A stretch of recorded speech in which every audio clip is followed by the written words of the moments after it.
नाज़रीन, आज की ताज़ा खबर के साथ मैं हूं हिना जुबैर और आज की ताज़ा खबर में हम सबसे पहले बात करेंगे जम्मू कश्मीर के अवंतीपुरा के रेंजीपुरा इलाके में हो रहे एनकाउंटर की। साथ ही साथ रुख करेंगे यूपी का, जहां से बड़ी खबर आई। बुलंदशहर तशद्दुद मामले में मुलविस प्रशांत को पुलिस ने गिरफ्तार कर लिया।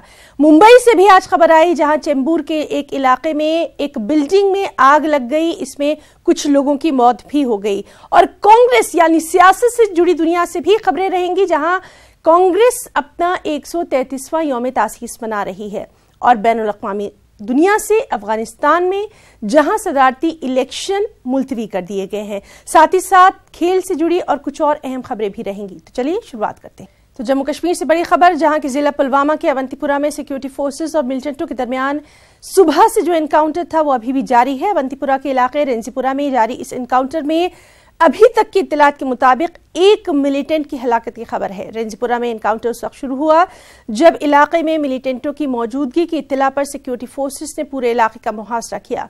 बताया जाता है कि एनकाउंटर में 2 से 3 मिलिटेंट मौजूद हैं और आखिरी इत्तलात मिलने तक इलाके में दोनों जानिब से फायरिंग का तबादला जारी है।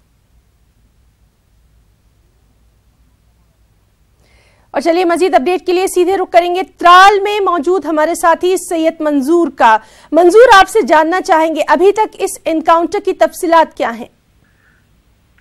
जी ना, आज सुबह रेंजीपुरा इलाके को फोर्सेस ने, जो बागात का एरिया है, इसको फोर्सेस ने मुहासरे में लिया। उस दौरान एक बागात में छुपे मिलिटेंटों ने फोर्सेस पर फायरिंग की और एक ब्रीफ एनकाउंटर हुआ जिसमें एक मिलिटेंट मारा गया है।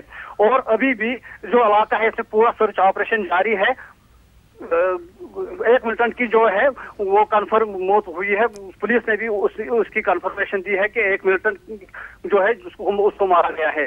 अभी लेकिन अभी तक इस मिलिटेंट की शिनाख्त नहीं हो पाई है। जी मंजूर, हम आपसे ये भी जानना चाहेंगे, पूरे इलाके को सिक्योरिटी फोर्सेस ने घेर लिया है, क्या ये मकामी आबादी है? क्या वहाँ जो लोकल लोग मौजूद हैं उनकी सिक्योरिटी का कुछ खास बंदोबस्त?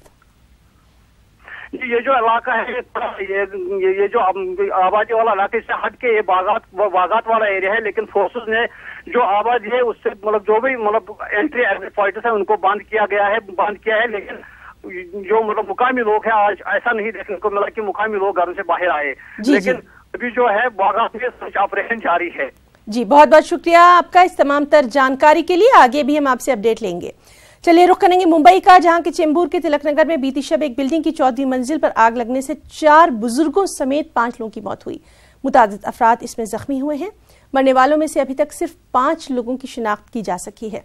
फायर ब्रिगेड महकमे ने आग पर काबू पा लिया है। आग लगने की वजूहात अभी तक पता नहीं चल पाई हैं।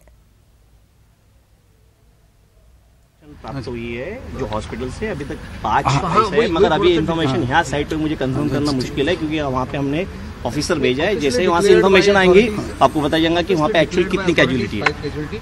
देखिए, ये कॉल हमें 1946 पौने 8 के करीबन ये कॉल हम कंट्रोल रूम का मैसेज मिला और अभी पूरी तरह से आग बुझा दिया गया। अभी कूलिंग ऑपरेशन चालू है और ये बिल्डिंग का नाम सरगम सोसाइटी बी विंग है, बिल्डिंग नंबर 35। ये ग्राउंड प्लस 15 फ्लोर की बिल्डिंग है। जैसे हम लोग को पता चला यहाँ पे आग लगी, हम लोग सब यहाँ पे स्थानीय लेवल पे सभी लोग आके यहाँ पे जितना भी मदद कार्य हो सका है उतना हम लोग ने किया है। मोस्ट ऑफ ऑल मेरे ख्याल से कुछ 5 कैजुअलिटीज है। अभी किसी को भी फायर का कुछ प्रोविजन नहीं। अभी यहाँ पे भी बेचारे फायर ब्रिगेड वाले ऊपर भाग के कर रहे हैं, यहाँ वहाँ कर रहे हैं। एक भी फायर जो उन लोग का जो फायर स्टेशन था वहाँ पे एक भी काम नहीं कर रहा है और फायर था ही नहीं इनफैक्ट। और ये बिल्डर सबसे बड़ा फ्रॉड है। इसके जहाँ पे भी प्रोजेक्ट है ना, ये बिल्डर ने सब प्रोजेक्ट में ऐसे ही किए। ये बिल्डिंग वालों ने सब कायदा कानून से सब पुलिस कंप्लेंट किया है, फायर को कंप्लेंट किया है। जब मैं उतरी तब वो चीज नहीं थी, यहाँ थोड़ा धुआं आ गया था, खांसी हो रही थी, but at the same time जो फायर ब्रिगेड के बंदे थे वो आ चुके थे, तो उन्होंने मुझे गाइड किया। तो मुझे रेस्क्यू करने की किसी को जरूरत नहीं पड़ी। चलिए अब एक और खबर बुलंदशहर से, जहां बुलंदशहर तशद्दुद मामले में इंस्पेक्टर सुबोध कुमार को गोली मारने वाले शख्स प्रशांत नट को पुलिस ने गिरफ्तार कर लिया। और तफ्तीश के दौरान प्रशांत ने जानकारी दी कि उसी ने इंस्पेक्टर के पिस्तौल से ही इंस्पेक्टर सुबोध कुमार को गोली मारी थी। प्रशांत ने बताया कि इंस्पेक्टर सुबोध कुमार पर पहले पत्थर से हमला किया गया, इसमें वो जख्मी हो गए थे। आपको बताएं कि गुज़िश्ता 3 दिसंबर को बुलंदशहर में गौकुशी के एक मुबैना मामले में गौ रक्षकों ने जमकर हंगामा किया था और इसी में इंस्पेक्टर की मौत हो गई थी। मुख्य आरोपी गिरफ्तार किया गया है सर, क्या मामला है सर? दिनांक 3 दिसंबर को स्याना में जो इंस्पेक्टर सुबोध कुमार सिंह जी की हत्या हुई थी, उसके मुख्य आरोपी प्रशांत नट को गिरफ्तार कर लिया गया है। विस्तृत पूछताछ में उसने इस घटना में संलिप्तता स्वीकार की है और ये भी स्वीकार किया है कि गोली उसने चलाई थी, जिससे इंस्पेक्टर साहब की मृत्यु हुई थी। बाकी उससे लगातार पूछताछ जारी है और पूछताछ में और भी फैक्ट्स संज्ञान में आने की संभावना है और जो भी फैक्ट्स प्रकाश में आएंगे उनके आधार पर हम अग्रिम कार्यवाही करेंगे।